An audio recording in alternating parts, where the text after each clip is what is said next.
마태복음 28장 17절부터 20절까지입니다. 합독하시겠습니다. 예수를 배웠고 경배하나 아직도 의심하는 사람들이 있더라.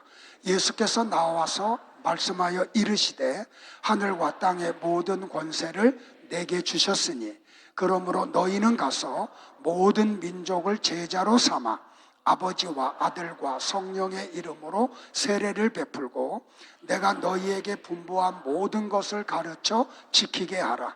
볼지어다 내가 세상 끝날까지 너희와 항상 함께 있으리라 하시니라. 아멘. 자리에 앉으시겠습니다. 찬양 있겠습니다.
선교사님 나오셔서 말씀을 대언하실 텐데 그동안 수고하셨습니다.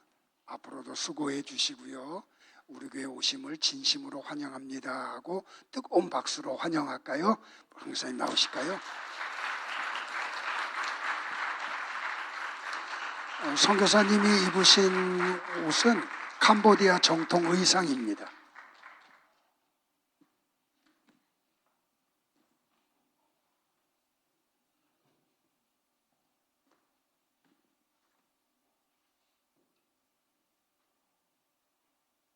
할렐루야. 1부 때도 물어봤는데 여러분 저를 보니까 깜짝 놀랐죠.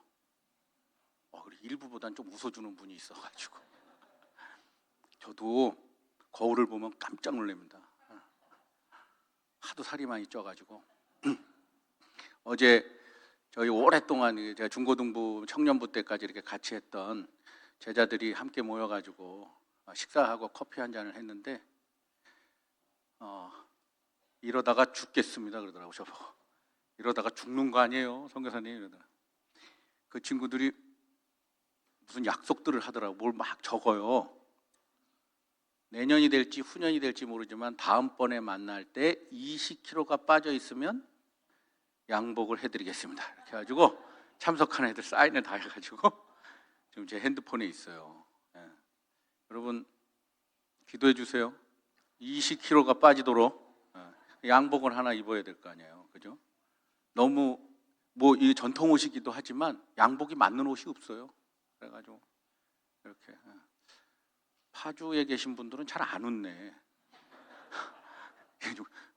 아이스 브레이킹을 하고 있는 건데 제가 사실은 1부 때 말씀을 이렇게 원고를 만들어가지고 보니까 주보에 원고를 써야 된다고 부목사님이 그러셨는데 똑같이 해야 될 거 아니에요. 읽다가 보니까 제 스타일이 아니어가지고 제 마음대로 해도 되겠냐고 우리 장로님과 목사님께 딱 하니까 목사님이 이러셔가지고 일부는 좀 제 마음대로 해서 시간이 너무 길었어요. 그러니까 임 장로님 혹시 내가 너무 길면 이렇게 해주세요. 그래야 내가 이거 이제 정리해야 되겠구나 이런다고. 원고대로 하면 25분인데 이거 하니까 한 40분 되더라고요. 그래서 좀 너무 길면 안 되니까 선교사는 원래 좀 길어요. 자기 얘기 많이 해야 되니까 이거 꼭 해주세요. 저는 캄보디아 선교사입니다. 캄보디아 선교 여정으로 떠난 지 만 14년, 올해 15년 차 됐고요. 처음 캄보디아 땅을 밟고 시행착오를 하기 싫어가지고 선배님들을 찾아다녔어요. 제일 오래되신 분. 근데 왜 그랬느냐? 어느 권사님, 빌딩을 청소하는 권사님이 제게 헌금을 했어요. 가는 날, 파송받는 날. 근데 그분 신방을 제가 많이 다녔기 때문에 어떻게 사시는지를 알거든요. 노 권사님이신데. 제가 못 받겠다고 아직 가지도 않았는데 근데 그분이 화를 내시더라고요. 나 같은 가난한 노인네가 주는 거를 안 받는 거요? 이러면서 순간적으로 얼었죠 제가. 그래서 그건 아니고 그럼 10,000원 더 달라고 그래가지고 열어보니까 21만 원, 10,000원 더 받아가지고 못 쓰겠더라고요.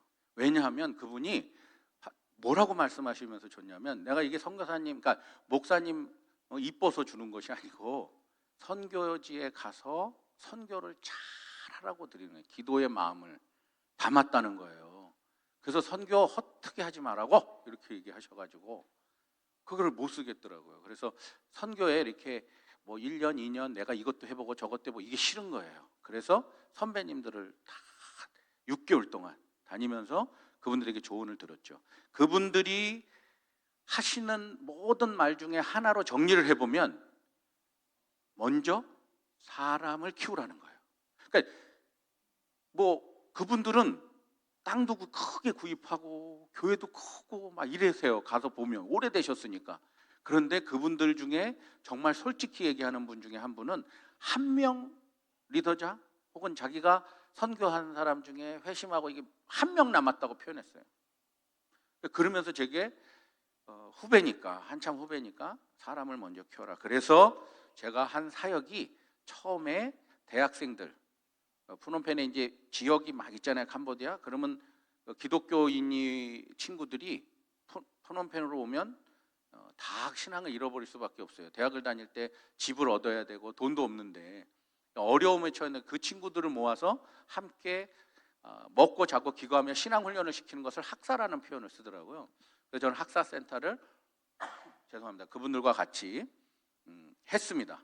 그리고 그 대학생들과 더웨이 미션 팀이라는 것을 꾸려서 리더자를 세우고 그 리더자들과 함께 전기도 없고 물도 안 나오고 하는 자그마한 마을들에 다니면서 복음을 전하다가 교회 개척을 하고, 그리고 지금은 5개 교회, 그게 다 리더자들이 본인들 스스로 함께 저와 회의를 통해서 만들고, 그 안에 이제 유치원들이 세워지고 초등학교가 세워지고, 지금은 제가 또 다른 곳에 이제 하는 데는 큰 센터가 세워져서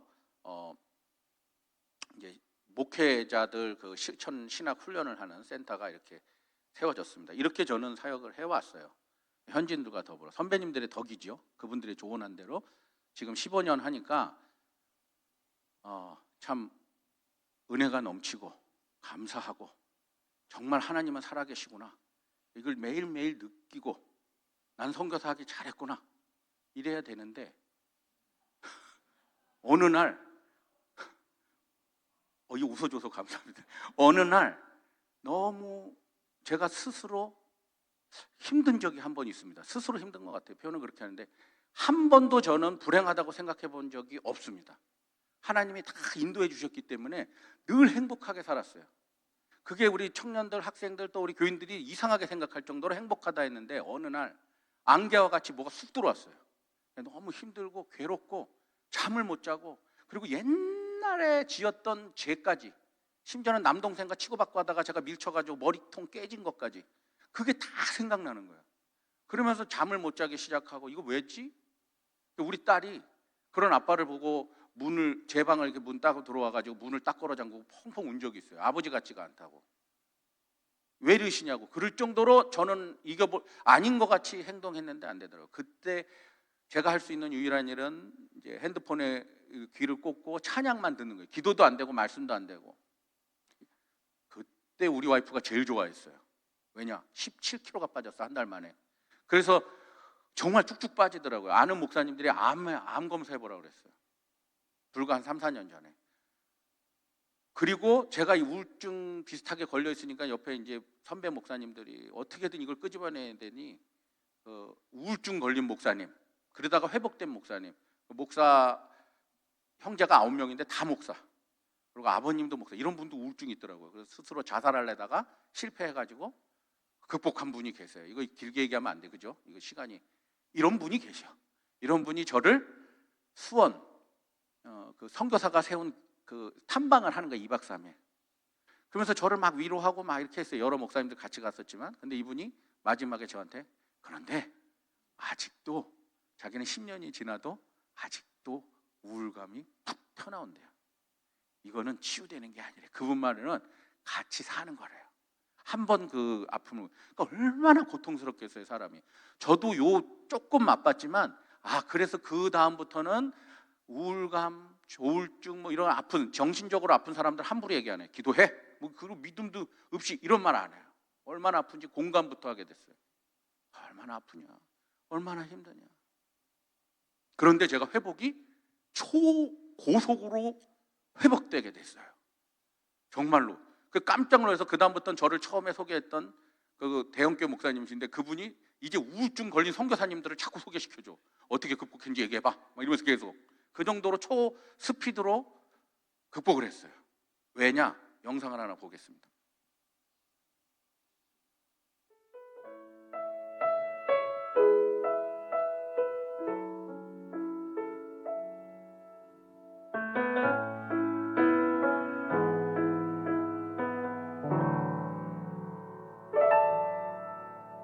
Vậy tiếng ôm đai chung bàn ri ri bì mùn Về ly đai chung bàn trông cánh đó bê mì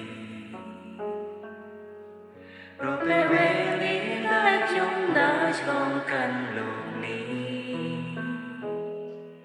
Cứ mình mang chỉ không chỉ tê cứ chỉ bè quần Rồi nhà để làm bè rừng nghĩ ós đồng cột Lần rồi ôm nấy ca mình thọ plái tám rồi đầy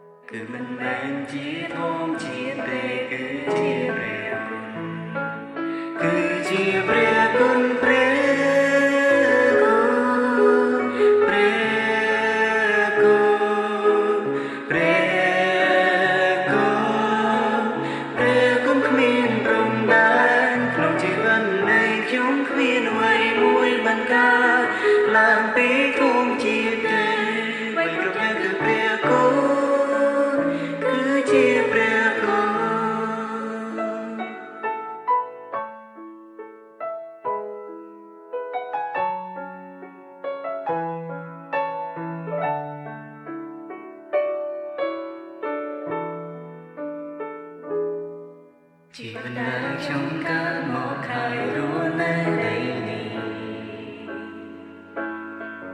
tặng vì cô mãi phim rồi hồn mong đó ngày nhì chỉ vẫn đã đón đón hàng hàng miền cái đầy sầu bận cứ mình men chỉ thông chín tề cứ chia bè con chỉ vẫn đại chúng rô nơi chỉ con nay bè on hai thoại bóng cũng so xa bè on nơi ngày này bè bỏ đại chúng ai ban xong sai đông nặng lộ cứ mình men chỉ thông chỉ tề cứ chia bè con cứ chia bè con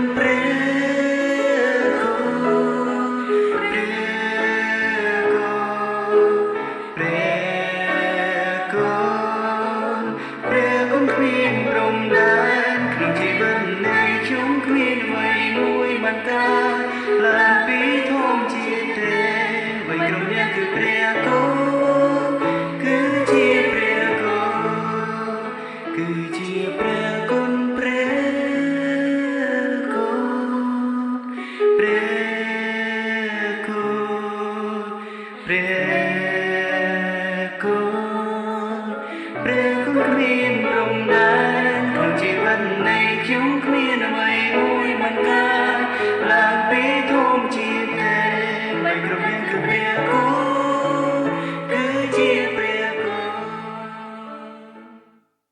마지막 그 사진들이 저희 목회자와 또 교장 선생님, 원장님 이렇게 리더자들 그리고 앉아 있는 친구들이 차세대 리더자들인데요. 여러분 기억해 주셔서 기도해 주시기 바랍니다. 제가 또 언제 은혜와 평강교회를 불러주시겠어요. 더군다나 본 예배에 그렇죠?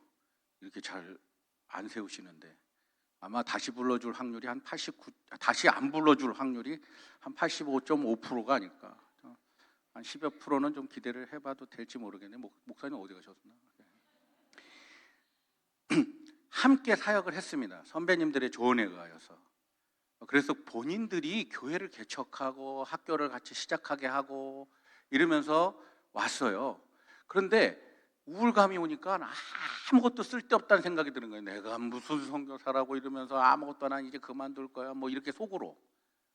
계속 그렇게 힘들 때 저 영상을 우리 리더자들이 만들어서 뜬금없이 제게 보낸 거예요. 두 가지 버전으로. 하나는 본인들 중심으로.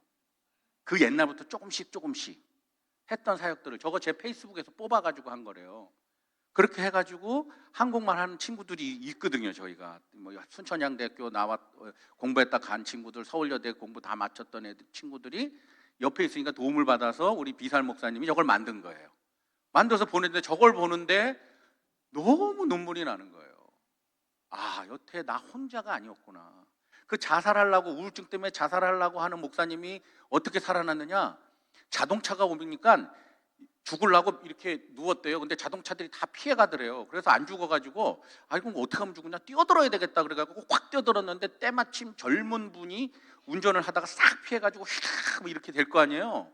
그때 내려가지고 그 젊은 사람이 60세 넘으신 목사님이에요. 그분이 60대 때 그랬대요. 60살인가 61살 내리자마자 싹 욕을 하더래요. 네 혼자 욕을 하면서 죽으려면 혼자 이 표현은 제가 지금 강단이니까 이렇게 쓰지 되자를 써가면서 충격을 받아요. 그리고 경찰에 신고해가지고 경찰에 갔대요. 경찰서에. 그러면서 경찰분이 하는 말이 뭐 하시는 분이에요? 목사예요. 목사가 얼마나 부끄러워요. 근데 목사님 이렇게 돌아가시면 혼자 돌아가시는 게 아니에요. 저분은 도대체 저분의 평생의 인생을 어떻게 책임질 거며 뭐 이런 얘기를 해서 본인이 죽으면 나 혼자 죽는 것이 아니구나. 그래서 내 옆에 가장 내가 죽으면 슬퍼할 사람이 누구지? 아내밖에 없더래요. 사모님. 그래서 그 이후로부터 사모님께 매일 하루에 한 편씩 사랑의 시를 썼어요. 제가 지금 갖고 있는 것도 있어요. 원본을 주셔서. 시간만 많으면 읽어드리면 다 눈물이 그냥 팍팍팍. 저도 우울감 있을 때 책을 내라고 그러더라고 우리 와이프가. 우울감 있으면 감정이 풍부해서 글이 잘 써져요. 놀랍더라고요. 그럼 제가 한강 정도는 아니어도 그죠? 여튼 그렇게 그분이 그래서 사모님께 천 몇 편을 하루도 안 빠고 써서 회복이 된 거예요. 말씀과 더불어. 그리고 시집을 냈어요. 5집까지. 베스트셀러가 됐잖아요. 그리고 다시 목회를 했어요. 근데 그분이 뭐라고 말씀을 하시느냐? 아직 끝난 게 아닌가요? 이런 게 된 거예요. 남아있다는 거예요. 근데 저는 지금 거의 다, 왜? 저 영상을 보고 그 위로를 준 거예요. 그 친구들이 함께 했던 분들이. 그래서 우리는 사역을 저렇게 했습니다. 제가 사역 자랑을 하려면 엄청나요. 근데 그게 뭐 그렇게 대단하다고, 그죠? 제가 오직 자랑하는 건 저분들이에요. 리더자들. 그 중에 한 분 진짜 자랑 하나 할게요. 캄보디아에 장로교 연합을 만들었어요. 모든 장로교, 백성, 뭐 합동, 통합 이런 거 잘 모르시죠? 어쨌거나 장로교 교단이 많잖아요. 그 중에 7개 대형 그 교단들이 함께 모여서 공회를 만들었어요. 그리고 그 신학교를 만들고 그 이듬해 10년 전에 드디어 노회를 만들었어요. 신학교 졸업한 사람들이 목사가 되고 장로가 현지인이 만들어지니까 그 노회 10주년 기념 때 선교사 한 명을 파송했어요. 최초로 캄보디아 내에 캄보디아 사람을 해외로 선교사로 파송하는데 태국으로 파송을 합니다. 캄보디아인을 위한 선교. 캄보디아 노동자가 태국에 100만 명 정도가 산대요. 근데 거기서 눈이 맞아 애를 낳고 다 젊은 애들이니까 그 애들이 국적이 없이 공부도 못하고 그냥 그렇게 사는 모습을 보고 이제 이분이 자기가 선교사로 가겠다 헌신해서 파송을 받은 거예요. 캄보디아는요 16만 되면 여성분들이 우리 학생들도 마찬가지예요. 중학교 졸업하면 다 시집가요. 그 남편에게 기창금을 받거든. 그리고 대릴사유지로 가요. 그래서 그 아내 집 옆집에 사는 거예요. 장사 간의 갈등이 있어요. 장모하고 사위에. 저도 우리 교인들 보면요, 교인인데도 맨날 물찌개 시켜요. 물이 없어요. 수도가 없어. 그러니까 웅덩이 물을 퍼와야 되는데 공장 다니냐 힘든 그 사위를 그러니 6개월 만에 도망가. 결혼 2-3번 하는 건 기본이에요. 어린 나이에 하니까. 사실 너무 괴롭고 힘들게 살아요. 우리 친구들이. 마음 아프게 살죠. 그런 캄보디아에 보호받는 법적인 제도 안에 사는 캄보디아 친구들도 그런데 태국에 불법으로 노동자로 살아가는 수많은 캄보디아인들이 얼마나 비참하게 살겠어요. 이 친구가 갔는데 이 최초의 선교사가 바로 우리 리더자예요. 박수는 안 쳐도 돼요. 우리 리더자예요. 그래가지고 제가요 매 칭찬만 받아. 누구 제자냐 그러면 유창준 선교사님. 비살 목사란 분 계신데요 신학교에서 1등을 했어. 너는 선교사님이 누구냐? 유창준 선교. 도대체 유창준이 누구냐? 그래가지고 총장님이 불러가지고 얘기하다가 저보고 그 대학원 강의를 하라고 하더라고요.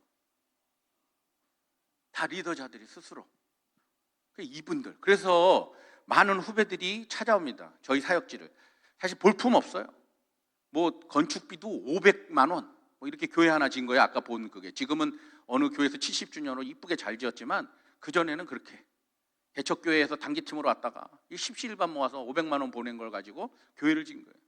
그런데 거기가 자립이 됐어요. 작년에 선교 2학을 했습니다. 저는 너무 기쁘죠. 그래서 와요. 그 작은 마을에 오면 선배님 혹은 선교사님 선교는 무엇입니까? 물어봐요. 저는 단연코 얘기합니다. 선배님들에게 들은 것도 있지만 제가 경험해본 그 선교는 한마디로 정의하면 선교는 사람이다. 영혼이다. 한 영혼을 변화시키는 것이 선교다. 많은 선교사님들이 선교지에 들어옵니다. 그러면 무엇을 할까를 고민해요. 5년 동안. 이것저것 해봐요. 나한테 맞는 거 뭘까 고민해요. 그러기 위해서는 뭐를 해야 돼요? 미리 준비를 해야 되죠. 그 준비가 언어보단 땅을 먼저 삽니다. 그리고 그 땅 위에 500명, 600명 모일 수 있는 큰 교회를 세워요. 그런데 처음에는 500명 모일 수도 있어요. 가서 막 신기하기도 하고 막 친구들이 무지 모여요. 거두절미하고 5년 지나면 30명에서 50명밖에 안 남습니다. 교회는 이렇게 크게 지어놨는데 50명만 앉아있어. 그러면 후원교회에서 뭐냐 이렇게 물어볼 거 아니에요. 그러니 뭐 계속해서 프로그램을 돌려서 어떻게든 뭘 나눠주든지 쌀을 나눠주든지 해서 채우려고 그러는 거예요. 그래도 선배님들 얘기는 20년 동안 선교하신 분도 다 나가더래요. 아무것도 안 주니까. 1명 남았대. 1명. 자기 제자 1명. 전 그것도 성공했다고 봐요. 1명이라도 남았으니. 선교는 영혼입니다. 사람입니다. 사람이 세워져야 그 사람에 의하여서 움직이는 거예요. 교회가 작으면 어떻습니까? 아니면 자기 집이면 어떻고, 비가 새는 곳이면 어때요? 하나님을 노래하고 찬양하는 사람들이 함께 모여 기도하고 노래하고 함께 모여 예배도 하고 말씀 듣고 하는 것, 그게 진정한 하나님의 나라의 백성이다. 그렇게 이야기를 해도 그대로 하는 후배들이 거의 없습니다. 왜 그런지 아세요? 선교사들의 문제가 아닙니다. 한국 교회가 문제예요. 뭐 했냐고 물어보거든요. 저 학사 2년 할 때 파송교회에서 뭐 했냐고 물어봐요. 장로님이, 선교부 장로님, 세례를 몇 명 줬냐. 그래서 목사님께 일렀어요. 지금 저희 아버님 같은 목사님, 은퇴하신 목사님. 저는 원래 아프리카 가는 건데 우리 목사님이 캄보디아로 보내가지고 간 거예요. 지금도 아주 그냥 일을 가라 제가. 저희 아버지 같은 분이에요. 그분한테 일렀죠. 선교를 어떻게 해야 되는지 장로님한테 다시 설명해야 돼. 제가 10년 동안 그 교회에서 사역했거든요. 교육전도사부터 부목사까지, 그리고 선교사로 파송받은 거예요. 아무리 얘기해도 이해가 안 돼요. 자, 오늘 제가 여러분들에게 하고 싶은 이야기가 지금부터 시작되는데 아직 이게 없어서 합니다. 여러분, 선교의 개념이 이제는 바뀌어야 돼요. 선교의 개념이 한국교회도 바뀌어야 되고 선교사들조차도 개념이 바뀌어야 된다. 이게 제가 지금 주장하는 거예요. 뭐로 바뀌어야 되느냐? 원래는 선교 그러면 많은 분들이 훈련을 시켜서 훌륭한 선교사님을 세워서 이분을 우리가 원하는 마땅한 지역에 보내는 거잖아요. 파송을 해서. 그래서 한국교회는 물질적으로 후원을 하고 또 기도로 후원하고, 그 땅에 뭐를 세우고 나면 끝났다고 생각해요? 교회를 세우는 거잖아요. 근데 교회에 사람이 세워진 게 아니라 뭐를 해요? 건물을 세운단 말이에요. 이걸로 끝이에요. 사실 예전에는 맞을 수 있었어요. 원래 선교 그러면 여러분들이 쓰는 영어 단어가 뭐죠? 미션이에요. 그러니까 이 미션을 제일 먼저 쓴 사람이 누구냐면 이 카톨릭 주교인데, 이거 참 발음하기 어려워요. 이그나티우스 폰 로욜라. 이분이 예수회에 소속된 수사셨는데 세계 여행을 다니다가 복음이 들어가야 될 들이 너무 많은 거예요. 그래서 그걸 요청한 거예요. 파송을 하자, 가자. 그래서 그때 미션이라는 말을 처음 써서 미셔너리가 나온 거예요. 근데 이거를 이제 우리 개신교는 1792년도에 미션이라는 말을 받아들여서 누가 제일 먼저 그럼 복음을 향하여 이 사명을 가지고 갔느냐? 여러분들이 잘 아는 윌리엄 캐리 목사님이 간 거예요. 어디를 중심으로? 해안선 중심으로. 그러니까 아직 선교가 개념이 안 됐을 때는 그쪽에 가면 그 자리에서 죽어요. 여러분 창끝이라는 영화 봤죠? 가자마자 죽는 선교사님들이 많아요. 그러려면 어떻게 선교를 파송해야 되느냐? 사명감을 불어넣어줘야 되는 거예요. 그리고 여기서 훈련을 시켜줘야 되는 거예요. 그리고 가서 어떻게 해야 될지 문화 여러 가지 상황들을 다 공부한 후에 보내야 되는 거예요. 미션이 맞죠. 미션을 다른 말로 뭐라 그래요? 임무라는 단어로도 쓰잖아요. 임무예요, 임무. 이게 선교인 거예요. 임무를 띠고 가는 거예요. 사명감을 가지고 가는 거죠. 그래서 활발하게 선교 단체를 만들어요. 윌리엄 캐리 목사님이 100여 년 동안 그 전통에 이어서 복음을 막 전하는 거예요. 훈련 받은 선교사를 보내고, 훈련받은 선교사를 보내고. 그 다음 두 번째 시기가 여러분들이 잘 아는 중국 선교사의 아버지 누구죠?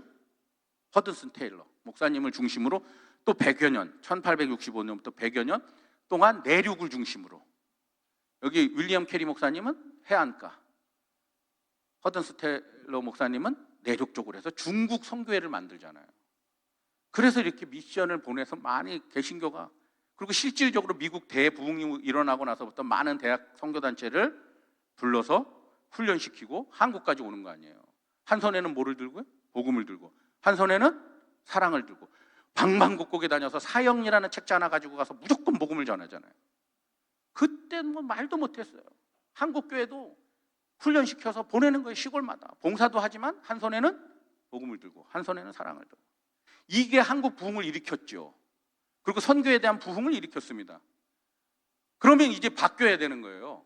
왜? 안 되거든. 지금은 한국교회가 더 이상 선교사님들을 신뢰하지 못하는 시대가 됐어요. 그리고 선교사들조차도 한국교회에 이제 기대하지 않고 비즈니스 애드미션, 뱀 선교서부터 해서 스스로 살아나려는 애를 쓰는 거예요.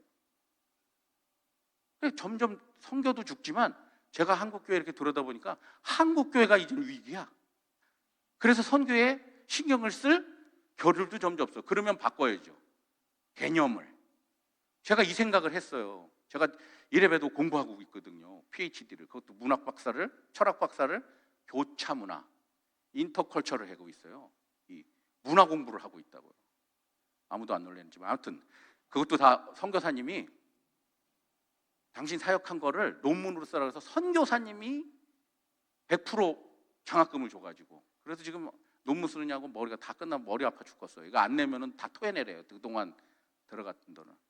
공부를 하다 보니까 제가 점점 확신이 드는 게 이제 요걸 소개하려는데 미션에서 뭘로 바꿔야 되느냐 공부하다 보니까 어느 미국의 선교학 박사가 요걸 주장했더라고요. sending, sent to, 보냄을 받은 사람. 요 사람이 선교예요. 선교사예요. 이제는 미션이 아니고 sending이에요. 보냄을 받고 있는 사람. 보냄함을 받은 그 장소가 바로 선교지가 되는 거예요. 근데 이게 지금 한국교회에 저는 필요하다고 강력하게 주장하고 이분의 말에 제가 거의 동의를 해요. 왜냐? 이분이 주장하는 거는 전 세계가 이제는 다문화 시대이기 때문에 어딜 가도 다 세계가 하나로 묶어져서 굳이 미전독 족속도 이제 거의 없다. 미디어가 발달됐기 때문에 복음을 받아들이면 얼마든지 가능성이 열다. AI 시대니까. 그러면은 이제 우리는 어떻게 해야 되느냐? 있는 자리에서 내가 보냄을 받은 그곳이 선교지라고 생각해야 선교가 다시금 불길이 일어난다는 거예요. 여러분, 보냄을 받은 자로 믿습니까? 정말로 믿으세요? 어디로 보냄을 받으셨어요? 저는 그 전에 캄보디아로 보냄을 받았죠. 그런데 이 개념을 제가 이해하고 나서는 캄보디아가 아니라 캄보디아 영혼에게 보냄을 받은 사람으로 이해했어요. 예전에는 저도 훈련받아서 한 달 동안 합숙 훈련하고 이러고 파송받았어요. 어디로? 캄보디아로. 교회에서 캄보디아로 가라니까. 저는 원래 아프리카예요. 아프리카 훈련 다 하고 사표를 냈는데 우리 원로 목사님이죠. 그 담임 목사님이 안 된다는 거예요. 너무 멀대. 교인들이 너무 멀면 관심이 없대. 1호 파송이니까 일단 캄보디아 2년 동안 있다가 마음대로 하래. 아프리카로 가고 싶으면 가라고. 속은 거죠. 2년 동안 갔는데 언어 배우고 아이들하고 이미 정들고 여기도 하나님의 땅이라고 보냄을 받은 걸로 확신이 드는데 저렇게 같이 함께 사랑하면서 공동체 생활을 하는데 어딜 떠나요? 그래서 우리 와이프한테 계속 제가 가스라이팅 시켜요. 그래도 우리는 60세에 은퇴하고 아프리카 말년을 거기서 보내자. 계속 지금 가스라이팅 시키는데 아직 넘어오지는 않고 있어요. 그래도 있어요. 어디로 보냄을 받았습니까? 가정으로 보냄 받아요. 가정. 요즘 가정이 위기잖아요. 위기 아닌 분들은 동의를 못 하겠지만 제가 한국교회 다녀보니까 심각합니다. 가정도. 뭘로 심각하느냐? 자녀들이 교회를 안 나가요. 부모님이 어떻게든 사탕발림을 해서 앉혀놓으면 그때뿐이에요. 떠나요. 연애한다라는 말, 우리 고등학생도 마찬가지예요. 대학생들, 저도 아들, 딸이 다 연애해요. 요번이 처음 인사받았네. 7년 사귀었다는데. 처음에 대구 거부했거든요. 연애한다라는 개념은 잠자리를 한다라는 개념하고 똑같다고 어느 목사님이 얘기를 해주는 거예요. 한국 사회가 그렇대. 저는 보수주의자이기 때문에 그게 이해가 안 가는 거예요. 우리 딸한테 그랬어요. 그러다가 나한테 걸리면 11계명이 있다. 주님께서 하나님 모르게 하는 거예요. 아무도 모르게 하라. 넌 나만 내가 그걸 안다? 넌 죽어. 심각하죠. 심각해요. 그래서 여러분들이 어디로 보냄을 받았느냐에 대한 인식을 가지셔야 돼요. 그러면 내가 보냄을 받았다라고 확신하는 분은 선교사가 되고 그것이 선교지다. 이게 오늘 요지입니다. 그러면 어떻게 마음가짐을 가져야 되느냐? 요게 얘기를 해야 설교가 되는 거 아니에요? 간증이 아니라. 첫째, 요걸 권면하고 싶습니다. 사람에 대한 차별성을 여러분 두지 말아야 해요. 어디를 가든지 차별하시는 마음이 있으면 안 돼요. 왜냐? 하나님이 차별하지 않기 때문에. 여자든 남자든. 어떤 분들은 남자가 하늘, 여자는 땅. 아직도 그런 사람이 있는지는 모르겠지만 여성, 남성 구별을 하려고 그러고 옛날에 우리나라는 그랬잖아요. 여성들이 무슨 머릿속에 은연중에 있어요. 제가 그 한동안 6개월 동안 한국교회에서 좀 이렇게 좀 도와달라고 그래가지고 한 규모가 여기보다 조금 더 큰데 거기는 감사하게도 사랑부가 있어요. 장애인 부서가. 근데 제가 일부러 그거 맡는다 그랬어요. 그래 가가지고 이렇게 하는데 어떤 분이 제게 와가지고 그걸 물어봐요. 제가 하고 있는 동안 선교사니까 이렇게 물어보더라고요. 선교사님, 이 친구들이 거의 대부분 이렇게 이제 중증의 아이들인데 하나님의 말씀을 이해할까요? 뭐 복음 받아들일까요? 충격을 받았어요. 제가. 이분은 아예 머릿속에 그렇게 돼 있구나. 장로님이신데 이거 녹화되는데 큰일 났네. 어쨌거나 내가 그분에게 그랬어요. 장로님이 장애인이시라고. 신앙의 장애인. 어차피 6개월 끝나고 갈 건데 뭐 내 마음대로 했거든요. 거기서 차별을 두는 거예요. 기독교인들도. 물론 그분이 그런 의도로 얘기하지 않은 걸 알아요. 지금 가까이 지내고 있어요. 제일 거기 가면 제일 반겨줘요. 그런 의도는 아니지만 우리들이 생각하는 우리들의 사고는 항상 돈이 많으면 가난한 자를 차별하려 하고, 가난한 자조차도 부자들이나 이런 사람들을 부정적으로 생각하는 거예요. 돈만 가진 사람으로 인식해버리고 이해하려고 하잖아요. 공감하려고 하지 않아요. 그런데 주님께서는 오늘 뭐라고 말씀하셨느냐? 로마서 10장 12절에서 12절 우리 다 같이 함께 읽겠습니다. 시작.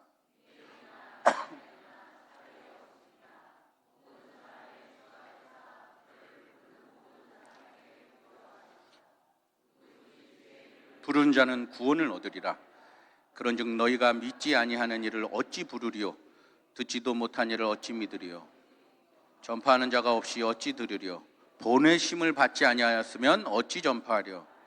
기록된 바 아름답도다. 좋은 소식을 전하는 자들의 발휘함과 같으니라. 그러니까 유대인이나 헬라인이나 일본인이나, 일본 아주 경기 일으키는 사람도 있죠.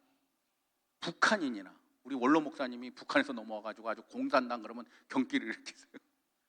공산당 이었던 사람들, 어쨌거나 노인이나 어린아이나 장애인이나 비장애인이나 할 것 없이 모두가 다 하나님 안에서는 하나님의 백성이 될 수 있다라는 믿음을 가지시기 바랍니다. 그래서 누구든지 주의 이름을 부르는 자는 구원을 얻는 거예요. 그가 보내심을 받은 자로서의 확고히 쓰잖아요. 가정을 그가 변화시키는 거예요. 아까 우리 중고등부 애들 장학금 받았죠. 우습게 보지 마세요. 얘네들에서 반말하는 거야. 이분들이 예수님이 나의 구주라고 확실히 믿고 반듯하게 쓴 신앙 안에서 쓰면 누구도 감당할 수 없는 사람이 되는 거예요. 부모조차도. 그걸 믿으셔야 되는 거예요. 내가 내 자녀에게 그런 보냄을 받은 자다. 그리고 자녀에게 그러한 마음을 가셔야 돼요. 얘가 뭘 이렇게 하면 안 돼요. 네가 커서 뭘 이런 거, 네까짓 게 뭐 이러면 안 돼요. 제한을 두지 마세요. 하나님의 범위를 왜 내 가치로 내 생각으로 제한을 둡니까? 두지 마세요. 차별하지 마세요. 하나님의 나라를 여러분 스스로 여러분의 가치로 여러분의 그 지식으로 가둬놓지 마세요.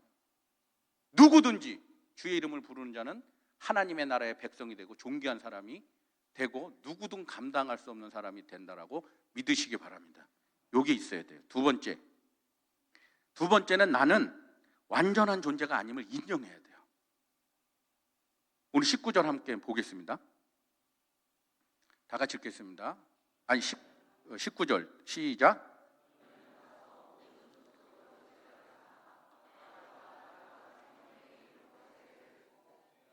여기까지 지키게 하라.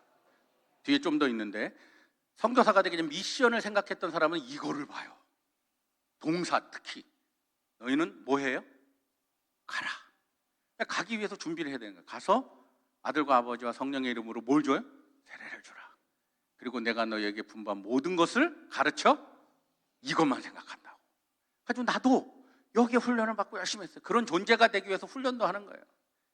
조이 대학 선교단체에 마쳤고요. 리더십 트레이닝 다 하고, 예수전도단 대학생 때 그거 했고, CCC 고등학교 때는 제가 고등학교 때부터 선교사니까 하이 CCC 다니면서 성경을 로마서만 50독을 한 사람이에요. 제가 아무도 놀라지 않지만 더 많이 하시면, 저번에 세미나에 저도 발제를 했는데 그 오신 목사님이 성경을 1000독 하신 분이 딱 오셔가지고 깜짝 놀랐네.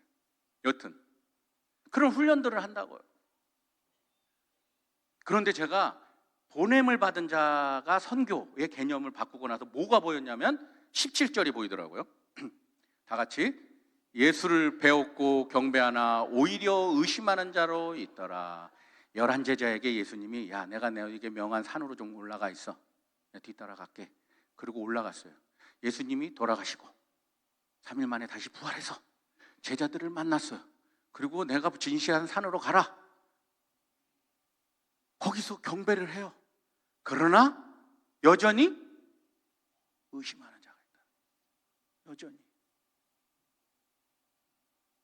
제가 의심이 많아요. 아직도 우리 사역자들 잘하고 있나? 제가 돈 떠먹고 있나? 똑같아요. 저도 머리로는 이렇게 살아야 된다는 걸 알지만 삶의 환경과 여러 가지 어려운 것들이 내게 닥치면 하나님은 어디 간지 없어요. 내 힘으로 바둥바둥해요. 그래도 안 돼. 그러다가 좀 성경 뭐 좀 잘났고 좀 뭔가 이렇게 딱 올라가 서면 또 내가 잘난 줄 알아요. 이런 사람들은 위험해요. 오히려 여러분들이 깨달아야 될 건 나는 의심이 많은 사람이라는 걸 인정하셔야 돼요. 선교사님들 중에 죄송하지만 저를 비롯해서 열심히 선교하신 분들이 있어요. 그래서 나중에 보면 진짜 어마어마한 왕국이 만들어져요. 저희도 그래요. 캄보디아 저 처음에 갈 때 우리 목사님이 땅 사줄 테니까 최소 3억짜리를 알아봐. 지금 그 3억짜리를 샀잖아요. 100억이 됐을 거예요. 정말로. 그래서 새로운 담임 목사님 물어보더라고요. 왜 땅을 안 샀냐고. 아, 그러게요. 이 땅 샀으면 내가 갑인데. 내 마음대로 끊으려면 끊어요. 나도 사람인지라. 그렇지 않겠어요? 자꾸 교회에서 귀찮게 걸고 뭐 보고서 안 낸다고 뭐라 그러면은 그럼 관둬요. 내가 지금 100억이 있는데. 내 마음대로 쓸 수 있는 돈이 있는데. 이게 사람인 거예요. 그걸 극복할 수 있는 사람이 있는지 모르겠어요. 저는 안 돼요. 훈련을 그렇게 받아도. 여기는 훌륭한 찬양대 분들은 다 그렇게 100억도 헌금 내실 분들이 많네. 안 되는 거예요. 의심이 많아요. 여전히. 그걸 인정 안 하면 괴롭더라고요. 그러니까 맨날 이거를 좀 이겨내려고 뭐 기도도 좀 해보고, 주님께서 나가라고 그랬는데 세상에 가서 좀 세례도 주고 가가지고 좀 내가 분부한 것들을 가르쳐 지키게 하라고 보냄을 받은 자로서의 삶을 살아가야 되는데 나는 아직도 부족하고 뭐가 없고 안 나가. 혹은 내 힘으로 사는 사람들이 그래요. 한국교회가 지금 그거 문제 아니겠습니까? 선교지도 문제예요. 그래서 은퇴할 때 선교사님들이 그게 문제예요. 지금 총회 우리 교단에서. 솔직히 제가 얘기 드리는 거예요. 정리가 안 돼요.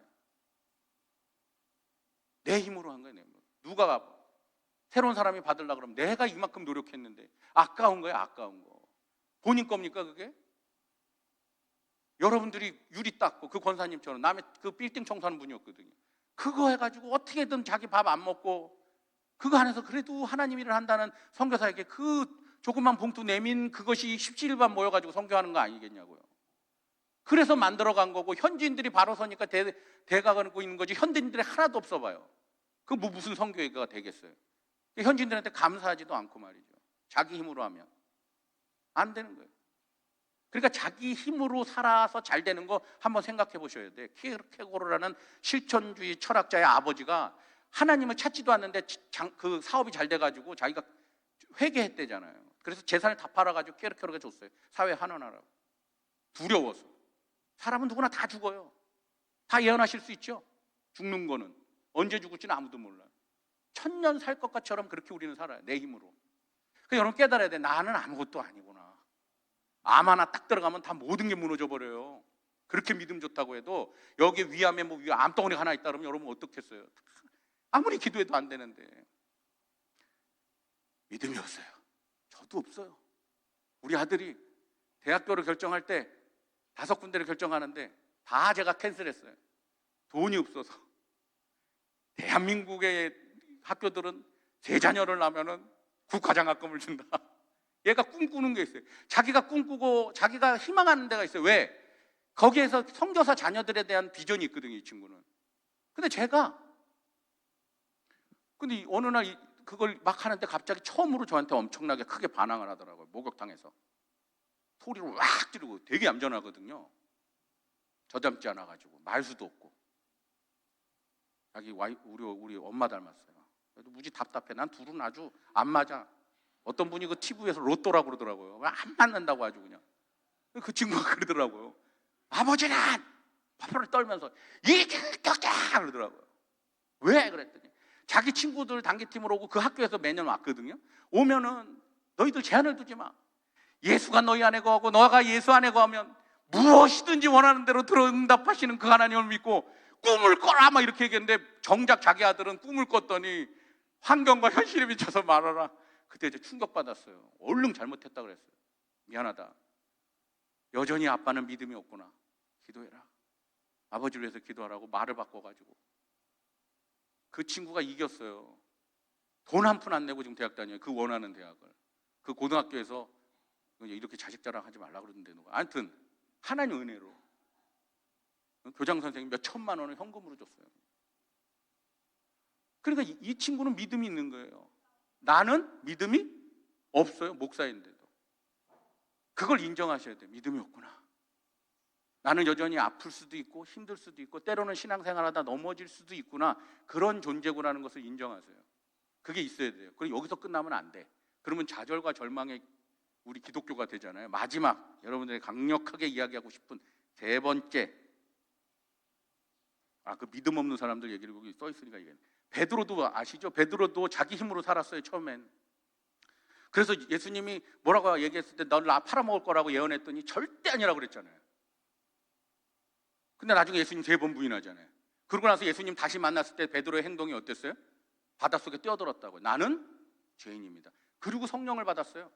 그리고 베드로 선생님께서 복음을 전하는 법을 알고 삶의 신앙의 원리를 알았어요. 금과 은 내게 있죠. 그게 다 나의 힘이고 능력이 될 수 있어요. 권력이 될 수 있어요. 그러나 이런 거는 내게 없다. 없어서 그랬겠어요? 이런 건 진짜 권력이 아니다. 내게 있는 건 내게 주노니 곧 나사렛 예수 그리스도의 이름밖에 없다는 거예요. 베드로 선생님 깨달은 거예요. 사도 바울 선생님 똑같죠. 어마어마한 스펙을 갖고 있지만 이런 걸 다 그리스도가 아니면 배설물로 여겼어요. 진짜 안 써먹은 거 아니에요. 나중에 로마로 간 이유는 로마의 시민권자이기 때문에 로마에 가서 이태 동안 복음을 전해 콘스탄틴 대제가 기독교를 공인하는 초석이 된 거 아니겠습니까? 배설물로 여겼다라는 건 이걸 의지하지 않겠다는 표현이에요. 그게 나중에 그 빌립보서에 나오면 나와요. 모든 일체의 비결을 내가 배웠다고 그러는데 원어로 보면 모든 일체의 주도권을 내가 가진 것을 알았습니다.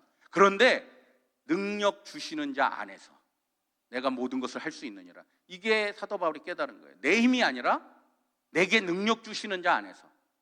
이분들도 믿음이 없었다니까요. 때로는 뭐 3년 동안 기도했는데 자기 몸 가시 하나 못 뺐잖아요. 우리도 그렇다는 걸 인정을 했어요. 그리고 마지막에 이제 이게 중요한데 세 번째는 예수님이 나와 함께 하심을 요걸 믿어야 돼요. 나는 안 되지만 믿어야 되는 거예요.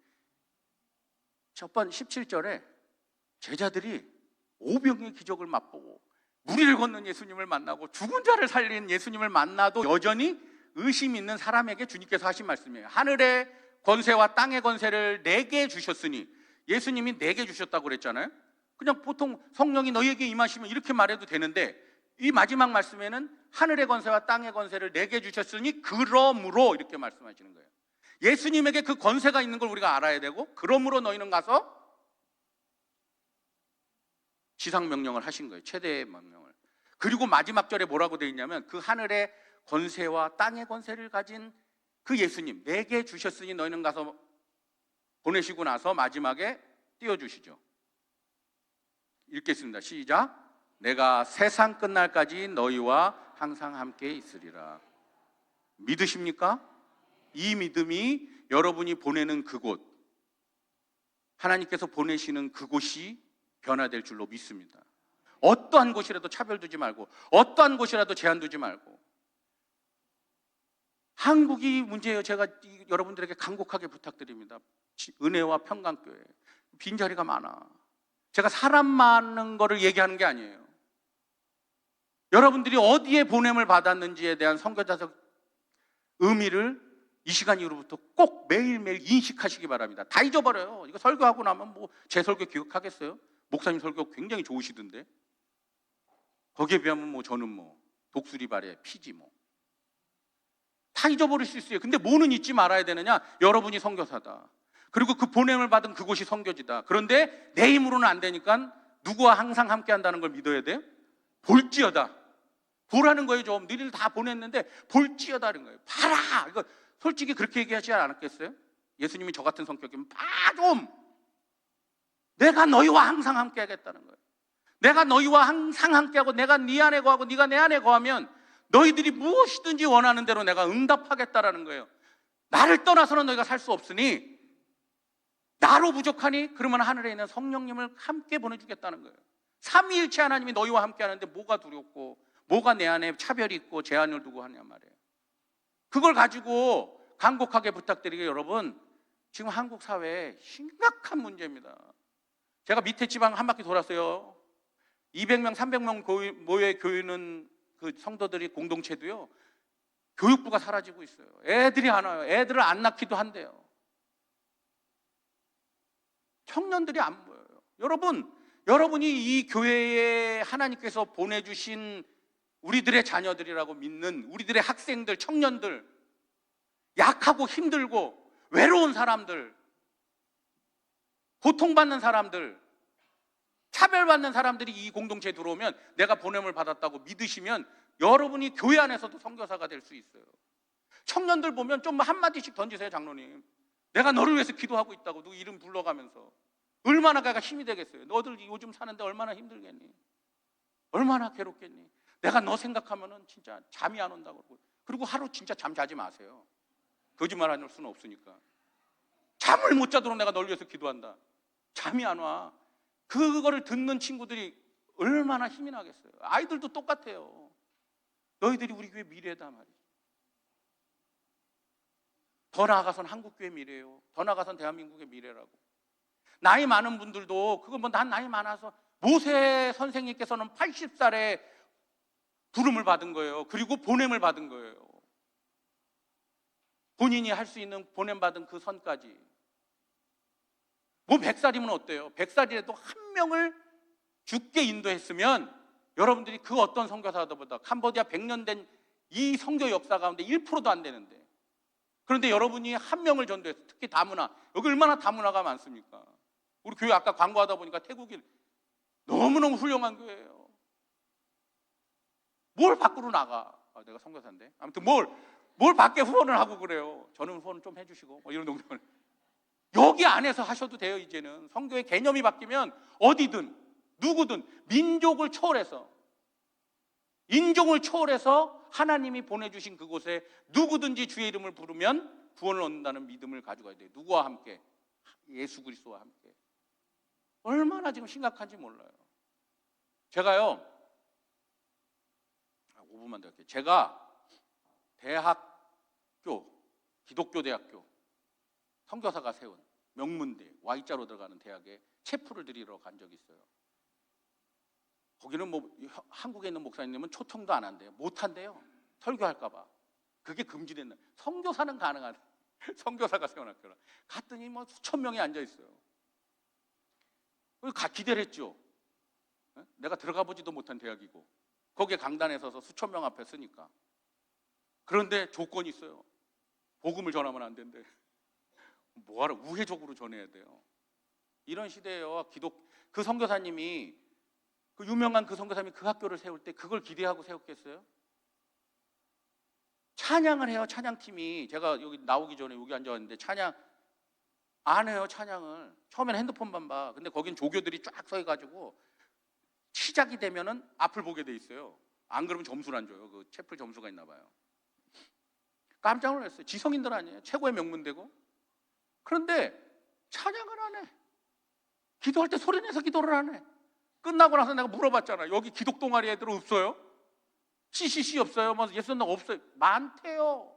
연합회도 있대. 자기도 한마디 할 태세래요 지금. 애들이 기독교인들조차도 믿지 않는 사람들의 몸속에 들어가는 그 기독교 대학, 그것도 우리나라에서 제일 유명한 기독교 대학에 찬양 소리가 더 이상 안 나온다는 건 난 충격을 받았어요. 그래서 건물은 그냥 다 끝나가는구나. 사람이 세워져야 되는 거야. 더 확신하게 됐습니다. 저 밑에 지방에 창신대, 이건 말을 했네. 아무튼 그 대학도 마찬가지. 한번 오라고 그랬는데 반응들이 없어요. 이런 시대에 여러분들이 살고 있습니다. 지금 바라기는, 내가 왜 흥분해? 여러분한테 화내는 게 아니고 여러분은 다 이미 그렇게 훌륭하게 잘 사시는 줄로 믿습니다. 부탁하는 거예요. 여러분 가정의 보냄을 받았다. 그럼 가정을 그렇게 선교사적으로 섬기고, 여러분이 저를 섬기듯이 그 자녀를 섬겨주세요. 남편을 섬겨주세요. 저는 뭐 저 왼수, 우리 어머니가 늘 말했던 저 십자가, 나의 십자가래. 그래서 진짜 십자가가 우리 아버지인 줄 알았어. 십자가는 희망이고 자유인데 자꾸 고통을 상징하시더라고 우리 어머니. 그때 깨달으셨으면 기쁨으로 기다렸을 거예요. 기대함으로.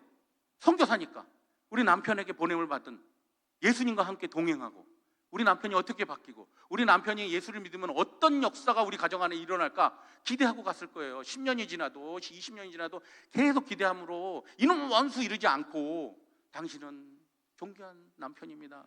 이게 되지 않겠어요? 선교사로 갔는데 다 똑같습니다. 어디든 직장도 마찬가지예요. 사업을 하십니까? 직원들을 그렇게 바라보시기 바랍니다. 직원입니까? 제가 학원 하시는 분한테 제일 그렇게 얘기해요. 완전 그냥 선교의 보고라고. 애들이 돈 내고 오잖아요. 돈 주고 오라고 그래 우리는. 그런데 거기는 돈 내고 오잖아. 아까 보니까 무슨 야구 선수 있었다고 그래 찬양하시는 분. 얼마나 그 엄청난 저기 달란트 아니에요? 아이들 가르치고 그런 달란트를 가지고 가서 내가 보냄을 받은 자로서 그곳에 하나님의 나라를 위해서 평생을 언제 죽을지 모르. 내일 죽을지 100년 더 살지. 저는 늘 기도해 105살까지 살게 해달라고. 죽는 그날까지 이 기쁨. 그래서 이렇게 사시다 보면요 진짜 행복이 와요. 너무 기뻐요. 저는 이게 너무너무. 전 또 선교사 나가라 그러면은 이젠 캄보디아는 안 가고 그냥 한국에서 선교사 하겠어요. 그냥 선교사적 삶을 사세요. 요 세 가지 잊지 마세요. 제한 두지 마시고 차별화 두지 마시고. 나는 때로는 힘들고 어려워요. 때로는 교회 가기도 싫어요. 솔직히. 여러분 교회 맨날 가고 싶어요? 은혜가 장로님 맨날 가고 싶어요? 기대돼요? 막? 기대되시는 얼굴이신데 하여튼 저는 그래요. 어떨 땐 교회도 가기 싫어요. 어떨 땐 힘들고 그리고 너무 어려운 현실이 부딪히잖아요. 저희 쌀이 떨어진 적 있어요. 선교지에서.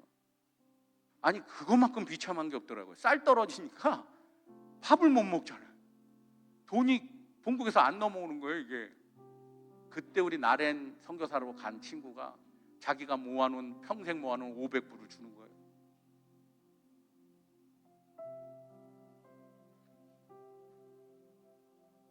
이거 오늘 쓰라고. 제가 이 눈물이 슬픔의 눈물이겠어요? 기쁨의 눈물이겠어요? 여러분 그렇게 사세요. 이제 한국 여러분들만큼은 저기 높은 강성교회 거긴 저희 동기가 담임 목사인데 거기는 뭐라 어떻게 살든지 간에 상관없어. 여길 불러주셨으니까 여러분들이 그렇게 사세요. 그래서 여기 좀 모자르잖아요. 자리가 많이 비잖아요. 여러분의 남편, 여러분의 자녀들, 여러분의 직장 동료들 채우시기 바랍니다. 사람만 많아지는 게 아니라 하나님을 노래하고 선교하는 사람들이 많아졌으면 좋겠습니다. 함께 찬양하면서 찬양 끝나고 기도하는 시간이 있대요. 여러분이 각자에게 주어진 기도 제목들이 있을 겁니다. 보내심을 받은 존재로서 그 기도를 같이 함께 나누면 좋겠습니다.